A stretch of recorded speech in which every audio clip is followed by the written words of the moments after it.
السلام علیکم، کیا حال ہے سبھی سننے والوں کا؟ امید کرتے ہیں کہ آپ سب خیریت سے ہوں گے۔ اللہ پاک آپ سب کو اپنے حفظ و امان میں رکھے۔ ناظرین، اگر موجودہ دور میں نظر ڈالی جائے تو فتنوں کی بھرمار لگی ہوئی ہے اور آئے دن ایک نیا فتنہ سامنے آتا ہے۔ اگر اللہ تعالیٰ کی مدد شامل ہو تو ایمان مل جاتا ہے، ورنہ ان فتنوں کے شکار ہو کر نہ صرف لوگ اپنے ایمان کو کمزور کر لیتے ہیں بلکہ دوسرے لوگوں کو بھی غلط راستے پر ڈال کر گناہ گار ہوتے ہیں۔ اللہ تعالیٰ نے اپنی کامل قدرت سے بہت سی مخلوقات پیدا کی ہیں، لیکن صرف دو مخلوقات کو اپنی عبادت کرنے یا نہ کرنے کا اختیار دیا ہے، ایک انسان، دوسرا جنات۔ کیونکہ جنات ہمیں اپنی ظاہری آنکھوں سے نظر نہیں آتے، اس لیے ان میں بہت سارے من گھڑت عقائد اور غلط عقائد جنم لے چکے ہیں جن کا عقل سے اور اسلامی تعلیمات سے دور دور تک کوئی تعلق نہیں ہے۔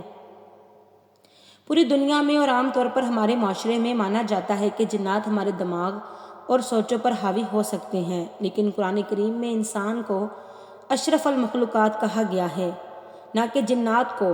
پھر سوال یہ ہے کہ کیا اسلامی تاریخ کے اندر ایسی مثال موجود ہے یا ان کے بارے میں حدیث یا کوئی ایسا ریفرنس موجود ہے جو ان کے وجود کو حقیقت ثابت کر سکے؟ یہ صرف ہمارے فرسودہ خیالات ہیں اور ہم کسی ذہنی بیماری کو جنات کا حاوی ہونا سمجھتے ہیں۔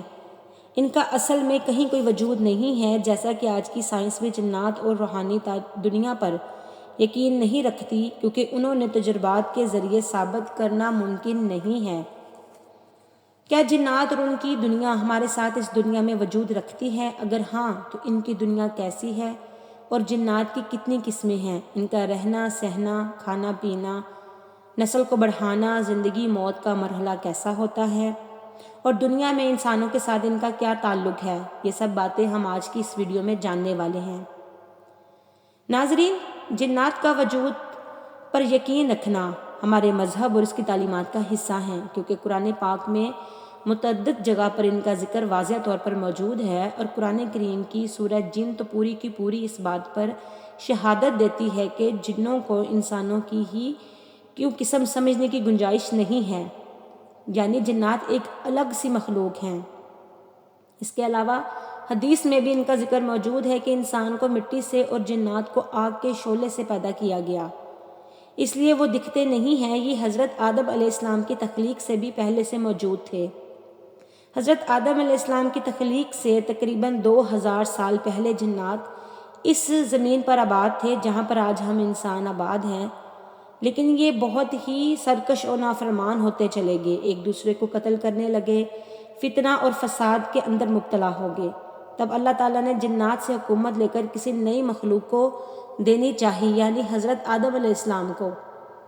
لہٰذا حضرت جبرائیل علیہ السلام کو فرشتوں کی جماعت کے ساتھ زمین پر اتارا گیا، جنہوں نے ان شیطان جنات کے ساتھ جنگ کی اور انہیں سنسان وادیوں، پہاڑیوں اور سمندری علاقوں کے اندر قید کر دیا، اور وہ حضرت سلیمان علیہ السلام کے دور تک قید رہے۔ پھر اللہ کے حکم سے آزاد ہو گئے، لیکن اللہ تعالیٰ نے حضرت سلیمان علیہ السلام کو جنات پر بھی حکومت عطا کی تھی۔ وہ آپ کا حکم مانتے تھے، ان کے لیے بڑی بڑی تعمیرات بھی کرتے تھے جو کہ آج بھی موجود ہیں۔ حضرت داؤد علیہ السلام نے بیت المقدس کی بنیاد رکھی تو اس کے مکمل ہونے سے پہلے ہی آپ کی وفات کا وقت بھی آن پہنچا۔ آپ نے اس کام کی وصیت اپنے بیٹے یعنی حضرت سلیمان علیہ السلام فرمائی، لہٰذا حضرت سلیمان علیہ السلام نے جنوں کی ایک جماعت کو اس کام پر لگا دیا اور اس عمارت کی تعمیر ہوتی رہی۔ اسی دوران آپ کی وفات کا وقت بھی قریب آ گیا اور آپ محراب میں کھڑے ہو گئے اور جنات کو یہ پتہ تک نہیں چلا کہ آپ وفات پا چکے ہیں، جس کا ذکر قرآن کریم میں کچھ اس طرح سے بیان ہے: پھر جب ہم نے اس پر موت کا وقت بھیجا، جنوں کو اس کی موت نہ بتائی، مگر زمین کی دیمک نے جو اس کا عصا کھاتی تھی، جس سے سلیمان زمین پر آیا، جنوں کی حقیقت کھل گئی۔ اگر غیب جانتے ہوتے تو اس خواری کے عذاب میں نہ ہوتے، یعنی یہ جنات انسان کے اندر داخل ہو کر انہیں بہکا سکتے ہیں، یہ وہ سب کچھ بتا سکتے ہیں جو اس وقت انسان سوچ رہا ہے، اس کے علاوہ وہ غیب کے بارے میں کچھ نہیں جانتے۔ عام طور پر یہ گناہوں کی جگہ پر اس وقت انسانی جسم میں داخل ہوتے ہیں جب انسان بہت زیادہ غصے کے عالم میں ہو۔ غصے کے عالم میں انسان سے طرح طرح کے گناہ کرواتے ہیں، جیسے زنا اور قتل تک شامل ہے۔ لیکن نیک لوگوں کے قریب تک نہیں بھٹک سکتے، جیسا کہ اللہ کے رسول صلی اللہ علیہ وآلہ وسلم امیر المومنین حضرت عمر رضی اللہ تعالیٰ عنہ کے بارے میں فرماتے تھے کہ شیاطین عمر کو دیکھ کر رستہ بدل لیتے تھے۔ ناظرین، جن کا لفظی معنی بھی یہی ہے چھپی ہوئی یا غائب مخلوق، یعنی جنات ہم انسانوں کو دیکھ سکتے ہیں لیکن ہم انہیں نہیں دیکھ سکتے۔ یہ آسمان، زمین کی سطح اور زمین کی گہرائی پر ان کی جگہوں پہ رہتے ہیں۔ حضرت سیدنا عبداللہ بن عمر رضی اللہ تعالیٰ عنہ فرماتے ہیں کہ چوتھی زمین کے اوپر اور تیسری زمین کے نیچے اتنے جنات ہیں کہ وہ اگر تمہارے سامنے آ جائیں تو تمہیں سورج کی روشنی ہی نہ دکھائی دے، اور ان کی نسل اتنی تیز پھیل چکی ہے کہ جب انسان کا ایک بچہ پیدا ہوتا ہے تو جنات کے ہاں 9 بچے پیدا ہوتے ہیں۔ ان روایت سے ایک بات تو پتہ چلتی ہے کہ جنات کی اولاد ہوتی ہے اور وہ انسانوں کی نسبت 9 گنا زیادہ ہوتی ہے، مگر یہ کہ وہ ہم انسانوں سے بالکل الگ کسی دوسرے ڈائمنشن کے اندر رہتے ہیں جس کا مشاہدہ انسان نہیں کر سکتے، نہ انہیں دیکھ سکتے ہیں اور نہ ہی انہیں سن سکتے ہیں۔ الگ ڈائمنشن سے آپ یہ مثال لے لیں کہ آپ ایک ریڈیو کو سیٹ کرنے کی کوشش کرتے ہیں، مثال کے طور پر اسے فریکوینسی 100 پر سیٹ کرنا ہے تو آپ اسے ریڈیو اسٹیشن کی آواز سنتے ہیں جو فریکوینسی 100 پر سیٹ ہے۔ اگر اسے کم یا زیادہ فریکوینسی پر سیٹ کریں گے تو مطلوبہ چینل نہیں ڈھونڈ پائیں گے۔ اسی طرح سے اسے سمجھیں کہ جنات کی بھی دنیا ہے، ہماری اس دنیا میں الگ فریکوینسی پر سیٹ ہے جسے ہم انسان ٹون نہیں کر سکتے، اور اسی دنیا میں رہتے ہوئے جنات ایک الگ مخلوق ہے اور یہ دونوں ایک دوسرے کی دنیا کے اندر داخل نہیں ہو سکتے۔ جنات کی خوراک میں ہڈی اور لید کے علاوہ جس کھانے میں بسم اللہ نہ پڑھی جائے اور لوبیا نامی سبزی بھی ان کی پسندیدہ ہے۔ جنات اکثر و بیشتر نجاست کی جگہ پر ہوتے ہیں، اسی لیے ناپاک جگہ پر داخل ہونے سے پہلے اللہ کے نبی صلی اللہ علیہ وآلہ وسلم نے کچھ دعائیں سکھائیں۔ پہلے زمانے میں ٹوائلٹ گھروں سے دور رکھے میدانوں کے اندر ہوتے تھے، لیکن آج کل ہر گھر میں بلکہ ہر کمرے کے ساتھ اٹیچ بات ہے۔ قرآن پاک اور نماز کی پابندی تو ویسے ہی ختم ہو چکی ہے، اس لیے ٹوائلٹ میں رہنے والے جنات گھروں کے اندر آ کر فتنہ، فساد اور جھگڑے پھیلاتے ہیں۔ امام جلال الدین لکھتے ہیں کہ جنات کی کئی اقسام ہیں۔